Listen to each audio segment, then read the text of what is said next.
की नरेंद्र मोदी हे अवतार आहेत, देवाचे अवतार आहेत आणि देशाचा 100वा आपण जेव्हा स्वातंत्र्य दिन साजरा करू तोपर्यंत ते पंतप्रधान असावेत अशा पद्धतीने स्टेटमेंट केलं. याच्याकडे आपण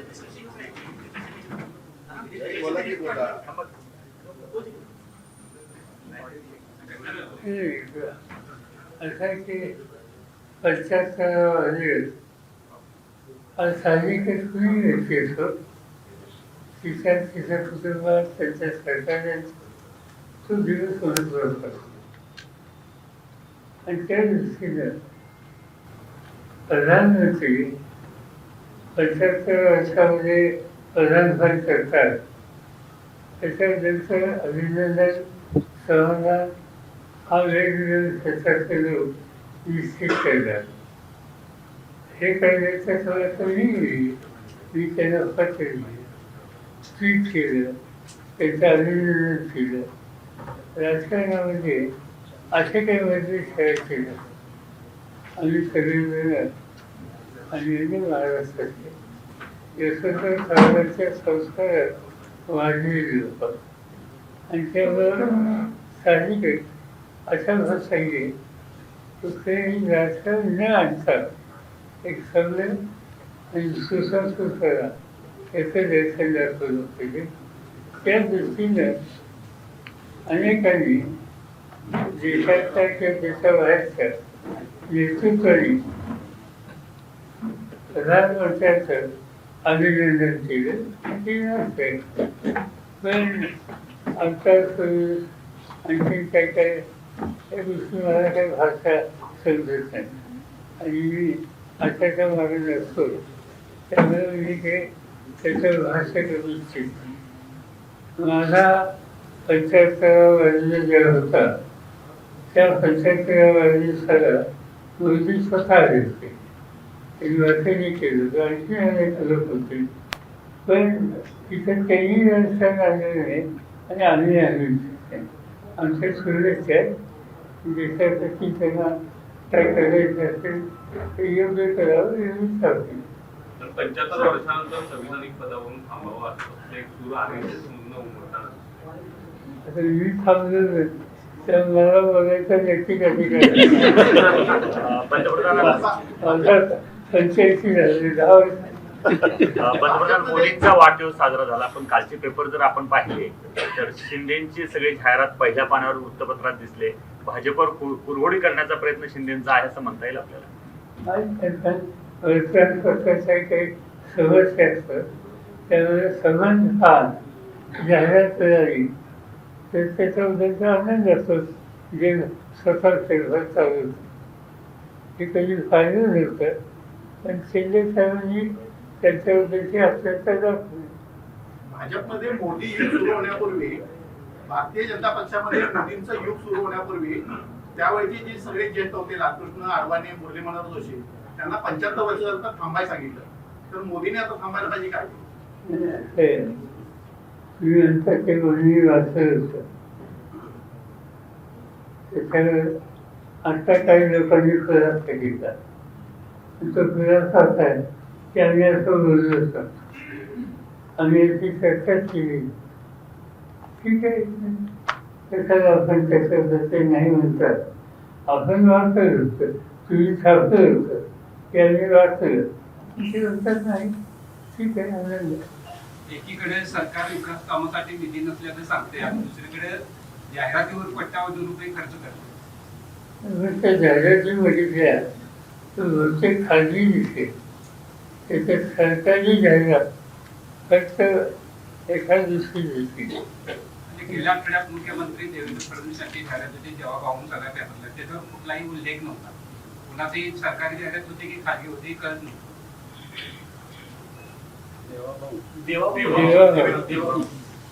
लगेच ते छत्रपतींचं दर्शन घेताना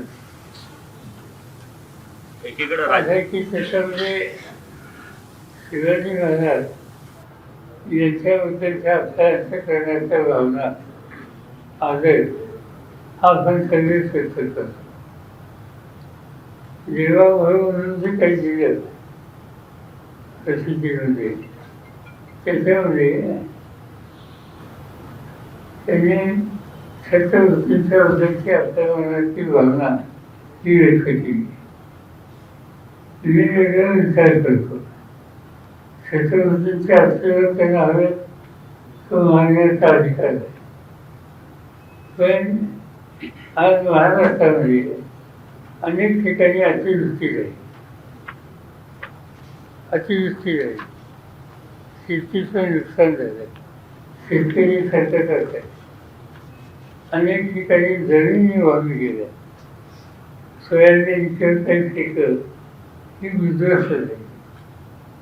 अशा वेळेला शिवछत्रपतींनी त्यांच्याकडे राज्य होतं तेव्हा काय केलं? त्या काळात दुष्काळ पडला आणि दुष्काळाच्या नंतर पाऊस आला, पण शेती करायला शेतकऱ्याच्याकडे साधनं नव्हती. नांगरट करायची होती, त्या नांगराला फार नव्हता. शिवाजी महाराजांनी आपल्या जे काय असेल संपत्ती त्यातनं सोनं बाहेर काढलं, सोन्याचा फार केला आणि संदेश हा दिला की शेतकऱ्याची जमीन नांगरटीची शिवाय राहता कामा नये. त्या नांगरटीला फार असेल तर सोन्याचा सुद्धा फार आम्ही या ठिकाणी होतो.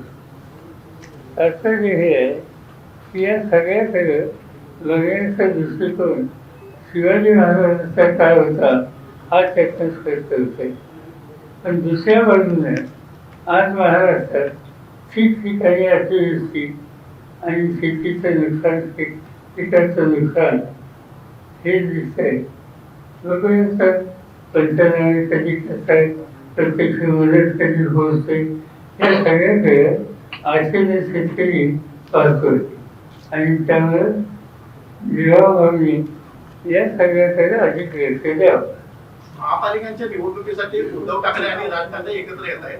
आपल्या राष्ट्रवादीची भूमिका काय राहणार आहे त्यांच्यासोबत राहणार? असं की त्याच्यात सेक्शन मी राहतोय, आमची काही चर्चा नाही. कारण मी मुंबईत नाही आहे, सतत बाहेर आहे.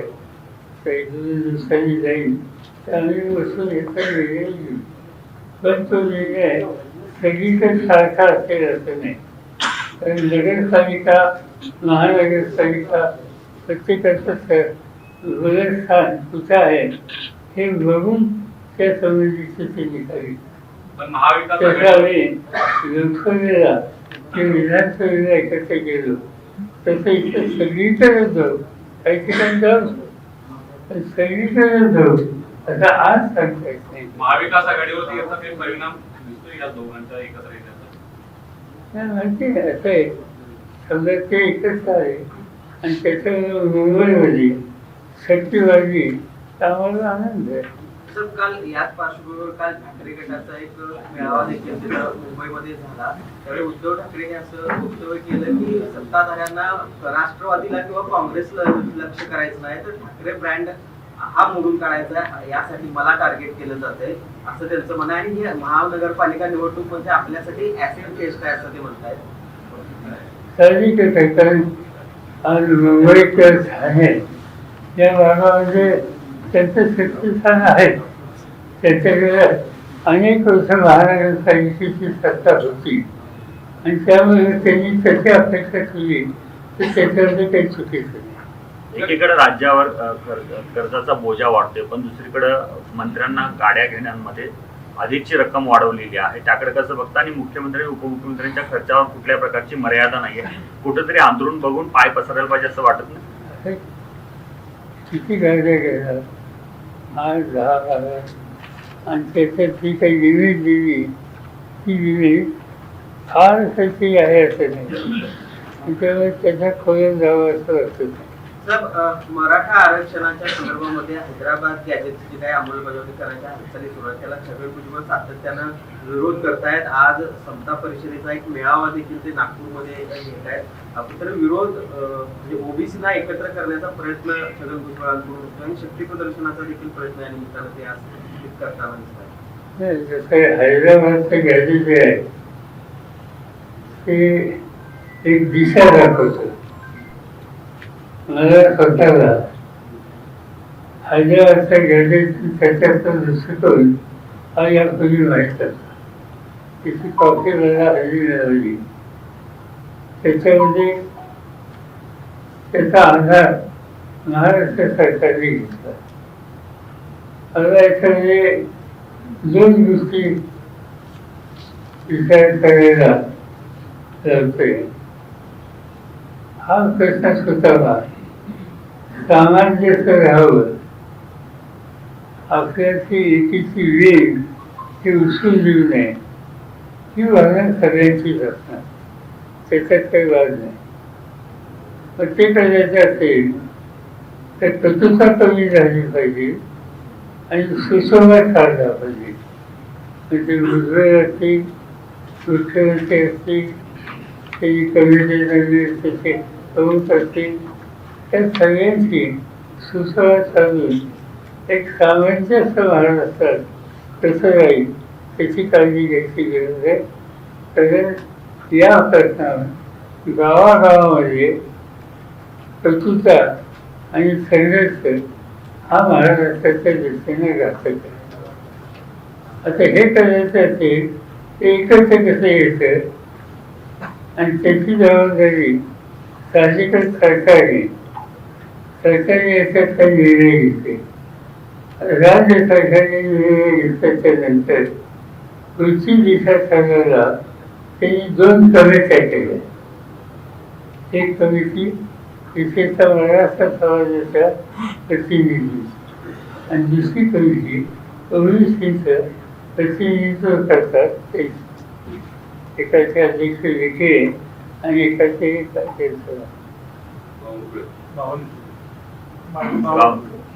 बावनकुळे. आणि या दोघांच्या कवितेच्या विखेंच्या कवितेमध्ये एका दुसरी व्यक्ती सोडली सगळे सभासद एका जातीचे आणि बावनकुळेंची कविते बघितली त्याच्यात सगळे सभासद ओबीसीचे आहेत. आपण ऐक्य करायचं होतं आणि जातीवर कविता करायला हे ऐक्य कसं करायचं मला माहिती नाही. मुख्यमंत्र्याचा दृष्टिकोन काय कधी भेटतील आम्ही चर्चा करू. पण ज्यांनी सामाजिक ऐक्य प्रस्थापित करता येईल तोच रस्ता आपल्याला घ्यावा. दुसरा रस्ता महाराष्ट्राला प्रयोजनाला नाही. सामाजिक ऐक्य अबाधित राहावं यासाठी सरकारनं पुढाकार घ्यावा अशा पद्धतीचं आवाहन तुम्ही करताय. याआधी तुम्ही देखील अशा पद्धतीचं वक्तव्य केलं होतं की आवाहन केलेलं होतं सरकारला सुद्धा. मात्र देवेंद्र फडणवीस ते काही गांभीर्याने घेताना दिसत नाहीत. कारण त्यांचं म्हणणं आहे शरद पवार जर एक्स म्हणत असतील तर ते वाय समजावं असं. म्हणजे गांभीर्याने अजून देखील मग पाहत नाहीत म्हणायचं का? त्यांनी काही म्हणावं आपल्याला राज्याच्या हितासाठी जे योग्य असतं त्या रस्त्याने जायला. आम्ही या प्रश्नावर कटुता कमी करण्याच्यासाठी तुम्ही काही विधानं केली. मुख्यमंत्री म्हणजे किंवा ते काय त्याचं नाव ते काहीतरी बोलतात, आणखीन काही लोक बोलतात, त्याच्याकडे लक्ष द्यायचं नाही.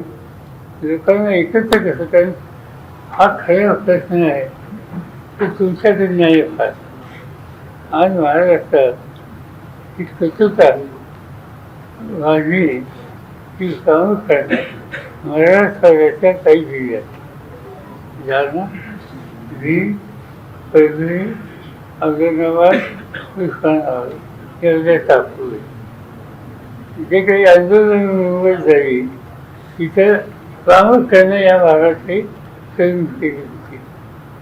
आणि तिथं आज दुर्दैवानं असं चित्र आहे की मी मराठा आहे, माझं हॉटेल आहे आणि तुम्ही ओबीसी आहात, तुम्ही माझ्या हॉटेलमध्ये येत नाही. तर तुम्ही ओबीसी आहात, तुमचा एखादा व्यवसाय मी मराठा आहे तर मी तुमच्याकडे येत नाही. असं चित्र महाराष्ट्रात कधी नसतं. आणि हे चित्र आपण काही झालं तरी राग, टीका, टिप्पणी याच्याकडे न बघता सामंजस्य तयार केलं पाहिजे आज त्याची आवश्यकता महाराष्ट्राला आहे. आणि आम्हाला लोकांचं तर काय राजकीयदृष्ट्या काय होईल त्याची चिंता नाही. सामाजिकदृष्ट्या महाराष्ट्र एकसंध पाहिजे. पण साहेब आरक्षणाचा एक अजून आहे ते मराठ्यांना आरक्षण देणं शक्य होतं, मात्र त्यावेळी 1994 ला ते आरक्षण दिलं गेलं नाही अशा पद्धतीचा एक टीका होते. नेमकं त्यावेळेचं स्वरूप काय? याच्यावर हा प्रश्नच नव्हता. 94 साली हा प्रश्नच नव्हता.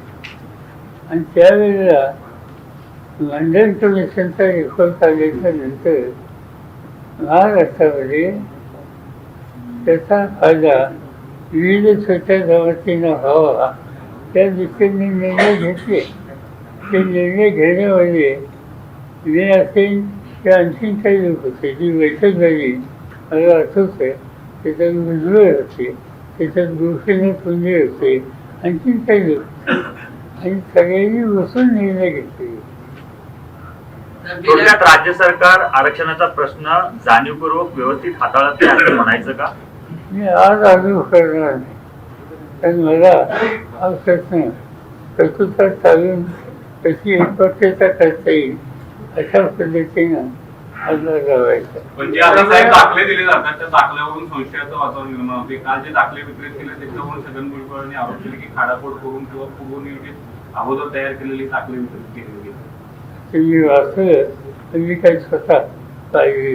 साहेब, शाहू महाराजांनी वेगवेगळ्या जातीच्या विद्यार्थ्यांना हॉस्टेल बांधून दिली. आता परिस्थिती आहे की वेगवेगळ्या जातीचे नेते एकमेकाच्या जातीला सरकारनं आजपर्यंत काय दिलं, त्यांच्या ताटात किती वाढलं, हॉस्टेल किती काढली, संस्थांना किती पैसे दिले, इथपर्यंत ते प्रकरण दिलेलं आहे. परत अशी वेळ येईल का की विद्यार्थ्यांना सुद्धा वेगवेगळ्या जातीचे हॉस्टेल तयार करावं लागतील? असं आहे या देशामध्ये आरक्षणाच्या संबंधित विचार आणि प्रशासकीय आदेश हा कोल्हापुरात नाही. शाहू महाराजांनी या संबंधीचा निकाल घेतला आणि शाहू महाराजांनी निकाल घेताना त्यांनी या जातीचा त्या जातीचा अक्षरांनी विचार नव्हता. जो गरीब आहे, अडचणीचा आहे, तो या जातीचा असेल तर त्याची समस्या सोडवण्याच्यासाठी काही सुविधा द्यायला पाहिजे. आणि त्यामुळे 50% लोक आरक्षण हे शाहू महाराजांनी आणलं. माझ्या मते तो व्यापक दृष्टिकोन आधी ठेवण्याची गरज आहे. राहुल गांधी पत्रकार परिषद घेतात. गेल्या अनेक दिवसांपासून सातत्याने त्यांनी पत्रकार परिषद घेऊन खरं तर आयोगाच्या विरोधात त्यांनी भूमिका मांडली होती. मात्र ज्या पद्धतीनं उत्तरं त्यांना मिळत आहेत ती कशी तुम्ही बघताय? आणि आज ते हायड्रोजन बॉम्ब त्या ठिकाणी फोडणार असं सांगतात. असं आहे की इलेक्शन कमिशन त्यांच्याकडून काही निर्णय घेतले गेले त्याच्यावरची नाराजी ही देशाचा नॉन बीजेपी जे पक्ष आहेत त्याच्यात काल पार्लमेंटचं सेशन होतं. तर पहिल्यांदा माझ्याकडं 300 खासदार पार्लमेंटच्या बाहेर आले आणि इलेक्शन कमिशनवर मोर्चा काढून गेले. त्याच्यात राहुल गांधी होते, खरगे होते, मी होतो, सगळे केले लोक. एक गोष्ट लक्षात ठेवा की 300 खासदार पार्लमेंट सोडून रस्त्यावर येतात ही काही दुर्लक्षित करण्यात भाग नाही. आणि त्याच्या मागं दृष्टिकोन हाच होता की निवडणूक आयोगाला एकंदर बघण्याचा दृष्टिकोन बदलला पाहिजे. त्यांच्याशी वाटाघाटी करायला, चर्चा करायला आणि सगळे येऊ इच्छित असं कळवलं. त्यांच्यानी तुम्ही 300 असाल, इथे 200 असाल, कोणते भाग सुरू करूया. तर तुम्ही कोण होता हा भाग सोडा. पण हे दुर्लक्ष करून चालणार नाही की 300 खासदार होते. हे काही लहान स्थान आहे असं नाही. लोकांनी निवडून दिलेले असे प्रतिनिधी पण त्यांच्याशी बैठकीला सुद्धा अतिशती घालून इलेक्शन कमिशनने भूमिका घेतली. तर आम्ही त्यांना भेटू शकलो नाही. आणि दुसरी गोष्ट अशी की राहुल गांधी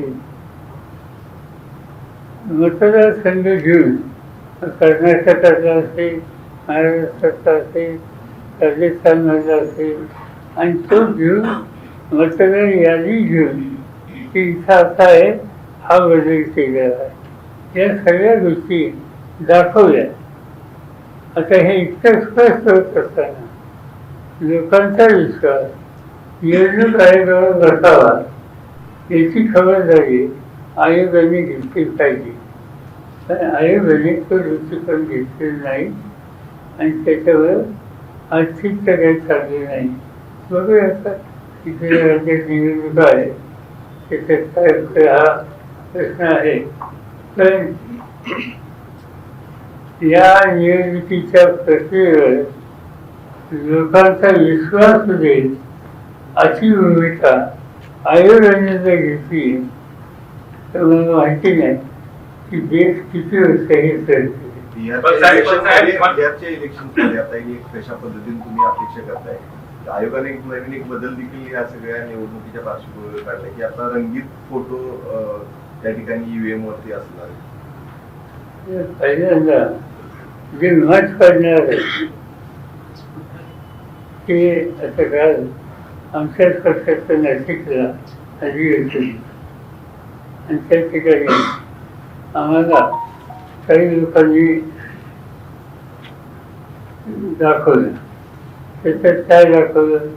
मशीन होतं, मतपत्रिकाची सुनी यायचं, त्या मतपत्रिकेवर अनेक चिन्ह होती. चांगला होता, तिथं केळी होती, तिथं द्राक्ष होती, तिथं वेगळी होती, अशी वेगवेगळी. तर समजा बैलगाडी त्या मताचं वचन सुद्धा लावलं ती खाली चिठ्ठी आलेली दिसली. पण नंतर चिठ्ठी होण्याच्या नंतर तिथं कमळ होतं, बैलगाडी नव्हती. आणि मत दिलं एकाला, दिलं कमळाला. असं प्रत्यक्षी आम्हाला सगळ्यांना तुम्ही होता ना, त्या सगळ्यांना दाखवलं. त्याचा अर्थ कुठंतरी इथं डॉक्टरकडे ही भावना लोकांच्या मनात झाली, ही कलेक्टिव्ह ॲक्शन घेऊन दुरुस्त केली नाही तर लोक कायमच शांत असतात असं नाही. निर्णयाने आयोगाच्या संबंधी असं व्यवस्थे कधी आधी नसती, आज ती येते आणि त्याचं एक्सपोजर हे राहुल गांधींनी अधिक केलं. आता ते काय हरकत मला माहिती मी वाढ होतो त्याच्यातून आणखीन काय करेल.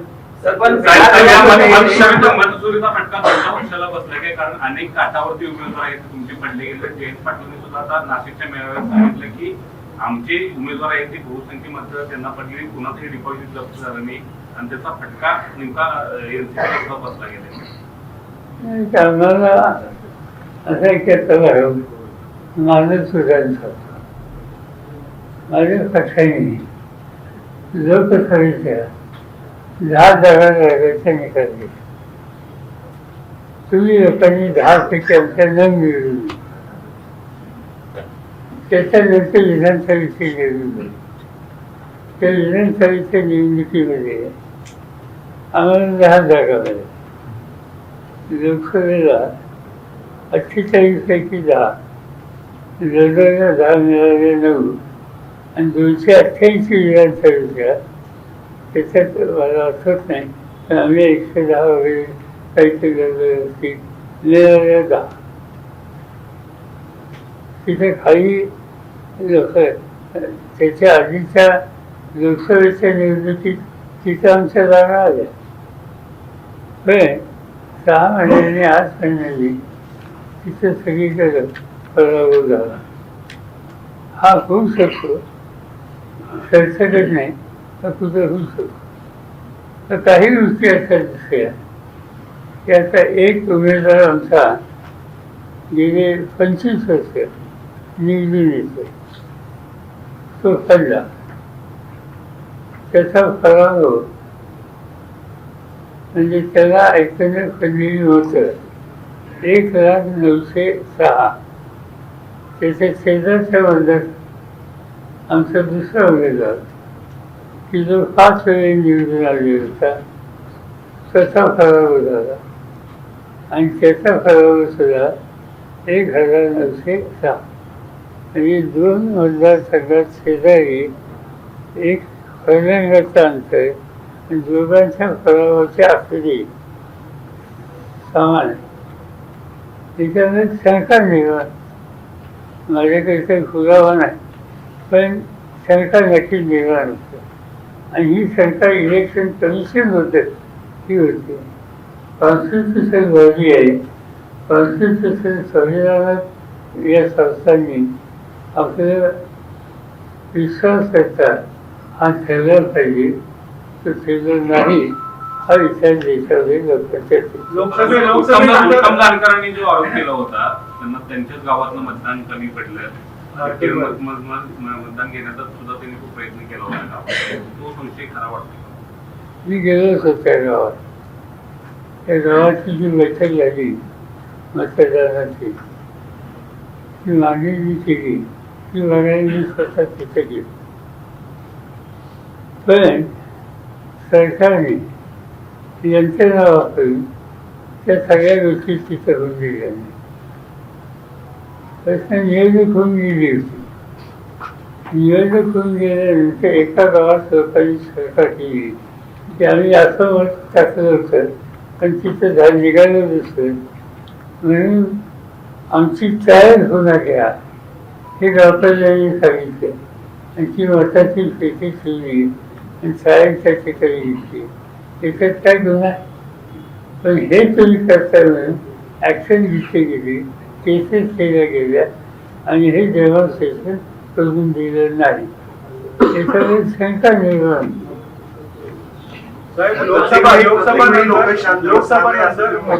लोकसभा नंतर मोठ्या प्रमाणात मतदार नोंदणी झाली, म्हणजे इतक्या मोठ्या प्रमाणात मतदार नोंदणी झाली, परंतु विरोधी पक्षांना तुम्हाला त्याच्यामध्ये मतदार याद्या स्वच्छ आहेत, पारदर्शक आहेत अशी त्यावेळी शंका का नाही आली असं भाजपला विचारलं. नाही, पॉईंट असं आहे, आम्हाला असं दिसतं त्याचा दृष्टिकोन असा आहे की एकदम छोटी राज्य घ्यायची, लहानकरी किंवा कसं हरियाणा अशी छोटी राज्य घ्यायची, तिथं काय करायचं ते करा. आणि मोठी राज्य जी आहेत त्या ठिकाणी हे उद्योग करतात आणि त्याचा परिणाम एकंदर लोकसभेच्या संख्येवर अशी शंका अनेकांच्या मनात होती. तर मनोज जरांगे पाटील मराठा आरक्षणासाठी आता दिल्लीमध्ये आंदोलन करतात, कुठेतरी आता केंद्राने हस्तक्षेप करावा अशी अपेक्षा आहे. मला माहिती नाही आता दिल्ली आंदोलन काय करणार, कसं करणार. मेळावा घेणार, मराठांचा मेळावा घेणार. आंदोलन नाही. तुम्ही बघायला म्हणाला की प्रत्येक वेळी लोक शांत बसतील असं नाही. ज्या पद्धतीनं आयोगानं स्पष्टीकरण दिलं पाहिजे, त्याच्या मनातली शंका दूर केली पाहिजे. लोक शांत बसणार नाही याचा अर्थ काय? नेपाळसारखी परिस्थिती भारतात होईल असं आपल्याला वाटतं.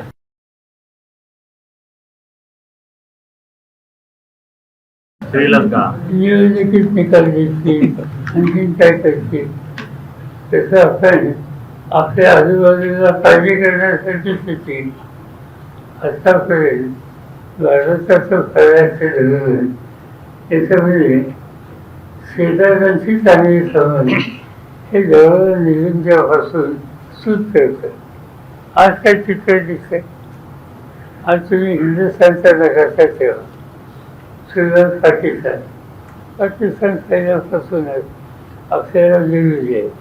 त्यामुळे आधी तिथं विरोध असला तर आश्चर्य वाटायचं काही कारण नाही. पाकिस्तानचा होता, शेजारी येतं नेपाळ. नेपाळ हा नेहमी भारताचा नसतो. नेपाळला तुम्ही जायचं म्हणजे आपल्याला पासपोर्ट लागत नाही. काठमांडूला तर तिथं दर्शनाला हजारो लोक रोज जातात. तिथली पॉप्युलेशन धार्मिक दिशा बघितली की हिंदुत्वावर असता असताना फार उंची लोकसंख्या आहे. पण आज काय दिसतं तिथं? आज त्या राज्यात जो नेहमीचा होता सरकारी, आज ते राज्य सरकारचा असं दिसतं ही त्यांची स्थिती. त्याच्यानंतर चीन सांगायची गरज नाही. त्याच्यानंतर बांगलादेश त्याच्या स्वातंत्र्यासाठी आपण त्याग केला, आपण झेल सुटलो. आज बांगलादेश आपल्या खाली जा तुम्ही श्रीलंका सुद्धा आपलं सरकारी होतं. मला स्वतःला आठवत आहे की त्या देशात अन्नधान्याची अडचण नाही. त्यावेळेला तुमचे मनमोहन सिंग प्राईम मिनिस्टर होते आणि माझ्याकडे अन्न आणि शेती होतं. मला तिथं जायला सांगितलं आणि आम्ही जाऊन त्या ठिकाणी तिथल्या श्रीलंकेच्या अन्नाचा प्रश्न त्यांच्याशी सुसंस्कृत सोडवला. त्याच्यात श्रीलंकेचे आमचे संबंध अतिशय चांगले होते. आज श्रीलंका सुद्धा आमचा मित्र राहिला नाही. आज आम्हाला शेजारी मित्र कोण आहे आणि माणसं दुखवली, देश दुखवले आणि भारताच्या परराष्ट्र धोरणाच्या संदर्भात आंतरराष्ट्रीय पातळीवर प्रश्नचिन्ह आले आणि याच्यामध्ये अर्थसरकार केंद्राचं हे कितपत यशस्वी आहे याचा विचार करायची वेळ आहे. थोडक्यात देशाचं परराष्ट्र धोरण जे आहे ते असं म्हणायचं का? देखील चेतावणी दिलेली आहे. ज्या पद्धतीनं रशियाकडनं तेल खरेदी सुरू आहे, युद्ध सराव मॉस्कोसोबत सुरू आहे, त्याच्यावरून तरी योग्य नाही असं सांगितले नाही की चेतावणीच करत. परराष्ट्र धोरण चुकतंय का? असं की आता समजा गेली प्रश्न विचार आपल्याला पेट्रोलियम पदार्थ घ्यावे लागतात. आपली देशाची गरज ही देशातच वाढत आहे असं नाही. आपल्या जो काय आसाम किंवा त्या भागात पेट्रोलियम मिळतं ते फार मजा येते आणि मग आपण आयात करतो. आयात ज्यावेळी करायचं त्या आपल्याला कमीत कमी किमतीमध्ये जो देईल त्याचा विचार करायचा का नाही. आणि त्या दृष्टीनं रशिया हा भारताचा जुना विषय. आणि जवाहरलाल नेहरूंच्या काळामध्ये पंचशीलचं तत्त्वज्ञान सांगितलं जे देश एकत्र गेले त्याच्यात रशिया होता आणि तोच रशिया आज तुम्हाला तेलाची गरज असेल तर कमी किमतीमध्ये जर देत असेल ते घ्यायचं का नाही. तर आम्ही तिथं तेल घेतो म्हणून अमेरिकेचं प्राईम मिनिस्टर काहीतरी वक्तव्य करताय ते का आम्ही मान्य करतो. आमच्या हिताचा आम्ही विचारतो, त्यांना त्यांच्या हिताचा विचार करायचा अधिकार आहे. आम्ही काही नाही म्हणत नाही. पण हे जे घडतंय अरे तुम्ही लेखा मारता एक त्याला चांगली होती 5 तुम्ही स्वतः पण हे असं सहन करू नका की ज्याच्यावर देशाच्या अर्थव्यवस्थेत असेल. तेल स्वस्त घेतलं जातं, परंतु तेल आयात स्वस्त केलं जातं, परंतु ग्राहकांना त्याचा लाभ होत नाही. अजून 105 रुपये 104 रुपये असतात. जे अमेरिकेच्या ट्रम्पचे ॲडवायझर जे आहेत ते म्हणतात की मधले जे रिफायनर्स आहेत त्यातले एक जे अवजात पुरुष मानतात ती लोक ह्यातला नफा मोठ्या प्रमाणात खातात. त्याला रशियाजवळ जो तुम्हाला स्वस्तात तेल देतो ते आम्ही आणल्याच्या नंतर आम्ही तुम्हाला काय भाव देतो त्याच्यावर आमचं टीका करा. आमच्यामध्ये केंद्र सरकार त्याला रशियाजवळ तर नाही. सर, आपण आज साखर कामगारांच्या मेळाव्यासाठी आलेला आहे. तर आपल्या प्रयत्नामुळे एक गोष्ट चांगली झाली की त्यांना वेतनवाढीचा करार झाला, परंतु त्यांची अडचण अशी की त्याची अंमलबजावणी होत नाही. हा मुद्दा आहे. दुसरा मुद्दा असा की यावेळी साखर कारखान्यांनी साखरेची किंमत हमी भाव आणि इथेनॉलची किंमत वाढवून द्यावी अशी मागणी केलेली आहे. आपले केंद्राकडे काय भूमिका आहे. तिसरा मुद्दा असा की केंद्रीय मंत्री नितीन गडकरी यांनी इथेनॉल वाढवण्याचे प्रयत्न सुरू आहे त्यामध्ये विरोधी लॉबी आहेत ते अडथळा आणते असा एक आरोप केलेला आहे. त्याबद्दल आपलं भूमिका काय? आणि त्या निगडीत दुसरा मुद्दा असा की अमेरिकेने जे 50% टेरिफ लावलेला आहे त्याच्यामुळे कृषी जे शेतकरी आहेत त्यांच्यावर खूप मोठ्या अडचणी आल्यात. आपली कृषी मंत्री म्हणून आपण केंद्रीय काम केलेलं आहे. आपली या संदर्भातली भूमिका काय आहे? हा शेवटचा मुद्दा सांगतो. माझ्याकडे हा विषय होता आणि आमचं आणि अमेरिकेचं या प्रश्नावर मतभेद चालू. त्याचे काहीतरी मार्ग काढावा म्हणून मी त्या ठिकाणी जावं वॉशिंग्टनला आणि तिथे जे काँग्रेस शेतीचे मंत्री आहेत त्यांच्याशी वर्षार्थ करून हा प्रश्न सोडवावा असं मला सुचवलं. गेलो 5 दिवसांची चर्चा केली की फक्त शेतीच नाही अनेक गोष्टी होती. परंतु अमेरिकेने मला सांगितलं की दोघांचा करार करायचा. त्या करारामध्ये कृषी उत्पादन आणि दुग्ध उत्पादन हे दोन्ही आयटम तुम्ही घेतले पाहिजे. मी त्यांनी सांगितलं की आमचा देश कृषी उत्पादन आहे, शेतकऱ्यांचा देश आहे आणि तिथं आम्ही धान्य बाहेर देशात आणायला लागलो. एक काळ होता आमच्याकडे कमी होतं 3 दिवसात राहिले नाही. आज आम्ही निर्यात करणारी झाली. असं असताना अमेरिकेचा गहू आणायचा, अमेरिकेतून शेतीचा माल आणायचा. हे आमच्या शेतकऱ्यांच्या दृष्टीने योग्य नाही.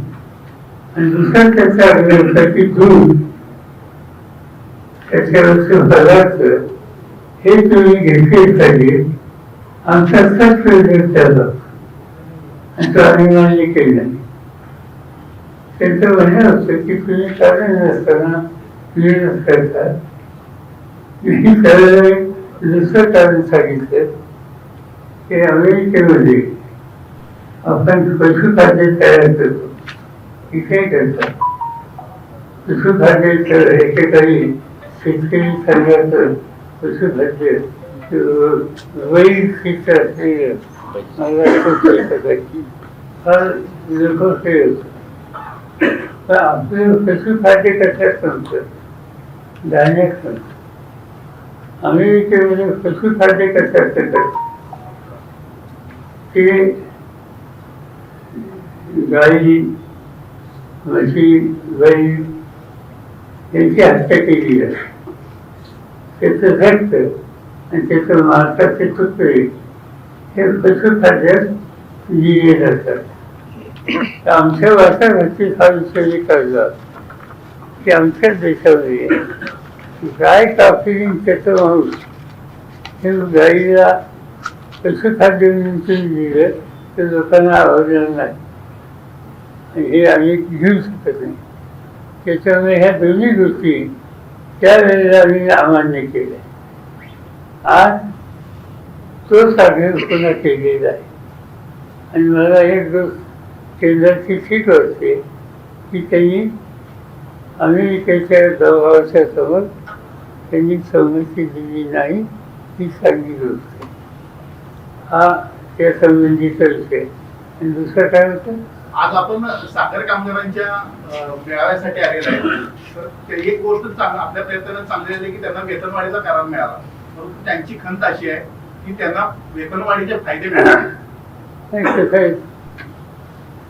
वेतनवाढीचा निर्णय माझ्या ऑफिसमध्ये तिथं कारखाने आणि युनियन यांच्यातील प्रत्येका नव्हती. गेले 30 वर्ष असा प्रश्न ज्यावेळी येतो ते जवळ माझा आणि ज्यावेळी जवळ माझा होता आणि माझ्या जवळमध्ये आणि हा प्रश्न सोडवला. कामगारही खुश होते, कारखाने खुश होते. पण एक गोष्ट आता दिसते की ज्याची आम्हाला चर्चा करावी लागेल कारखाना संघाची. महाराष्ट्रात 135 कारखाने असेल की त्या 135 कारखाने कामगारांचे 600 कोटी रुपये थकवले. ही गोष्ट योग्य नाही. दुसरा मुद्दा याची चर्चा आम्हाला करावं लागेल की काम करणारा कामगार एक तिथे फारसे दिवस काम केल्याच्या नंतर तो काय नसतो, त्यांना सगळं काही दिसत. आता महाराष्ट्रातल्या सरकारी कारखान्यात 40% कामगार कंत्राटी आणि कंत्राटीला नोकरीची खात्री नाही. हे दुकान दिसत आहे आणि हे चित्र कामगारांच्या दृष्टीने चाललं नाही. आजपर्यंत साखर कारखाने आपण खाजगी हा वर्ग जास्त नव्हता. तर कोल्हापूर जिल्ह्यामध्ये तर कोल्हापूर सुरवली नावाची एक वियाची ती जर सुरली तरी त्या खाजगी काही असं गेलेलं नव्हतं, सगळ्या सरकारीच होतं.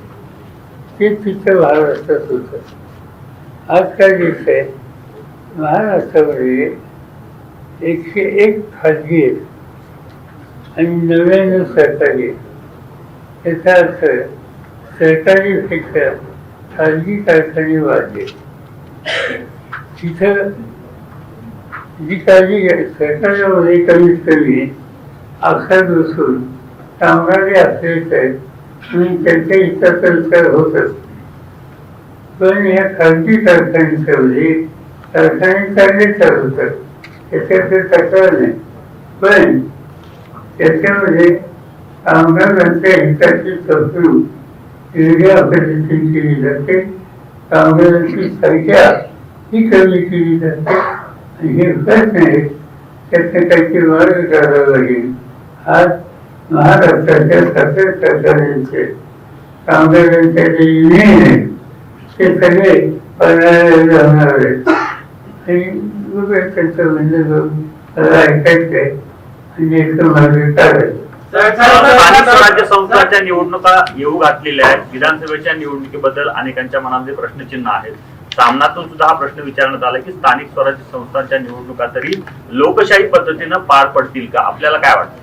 असं एक काळ परवा सुप्रीम कोर्टाचा विषय आणि सुप्रीम कोर्टाने एका विशिष्ट काळात या निवडणुका पार पाडल्या पाहिजेत असा आदेश दिलेला. बघूया आता या आठवड्यातच निकाल. कोल्हापूर सरकारमध्ये प्रारूप आराखड्याबद्दल जी याचिका दाखल झालेली आहे त्याच्यामध्ये महाराष्ट्र शासन हा निवडणूक आयोगाचा रबर स्टॅम्प सारखा वापर करतोय असं म्हटलेलं आहे न्यायालय. सर्किट बेंच, कोल्हापूर सर्किट बेंचनं त्या संदर्भात सुनावणी सुरू आहे. सवलतीच आहे, न्याय कधीच आहे. एनसीडीसीचे कर्ज मोठ्या प्रमाणात महाराष्ट्रातील सहकारी राजकारणातील संबंधित लोकांच्या कारखान्यांना सहकारी कारखान्यांना दिली गेलेली आहे. पक्ष प्रवेश केल्यानंतरही दिली गेलेली आहेत आणि मागच्या निवडणुकीच्या वर्षामध्ये 46 सहकारी कारखान्यांना 7,600 कोटीचं एनसीडीसी मार्फत कर्ज दिले. त्याचा राजकारणासाठी कुठेतरी केंद्राकडून वापर होतोय का? कारखाना असेल तसेल तसं चालू करायला मदत होत असेल दिल्लीवरनं काहीच नाही, त्याला काही विरोध करायचं कारण नाही. पण हे धोरण शेडीवरून चालू नये, हे सरसकट धोरण असतं. पण यात राजकारण शिरलं सरकारी कारखानदारी मोडकळीच येणार नाही काय? जर राजकारण शिरायला लागलं सहकार क्षेत्रामध्ये पक्षीय राजकारण सांगितले की 106 खाजगी कारखाने आणि 100 हे सरकारी. यापूर्वी असं चित्र नव्हतं. आपल्याकडे 70% कारखाने हे सरकारी असायचे, 30% हे असायचे आणि उच्च चित्र.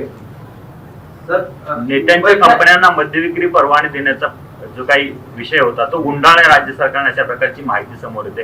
कसं बघता तुम्ही? तर स्थानिक स्वराज्य संस्थांच्या निवडणुका डोळ्यासमोर ठेवून अशा पद्धतीनं निर्णय मागे घेण्याची नामुष्की सरकारवर आली का? अशा पद्धतीचे मुद्दे वाईन शॉपला परवानगी देणं हा मुद्दा निवडणुकांमध्ये येऊ शकतो, म्हणून हा निर्णय मागे घेतला असावा असं वाटतं. कोणता निर्णय? वाईन मध्यंतरी परवानगी जे देणार होते ते थांबवलेले आहेत. वाईन शॉप साठी परवानगी शासनाने दिली, तोच निर्णय आता मागे घेतला अशी माहिती मिळते. या सगळ्या निर्णय मागे घेण्याचा तुम्ही कसं? नाही, आम्हाला माहिती नाही त्याची सरकारचं काय झालं.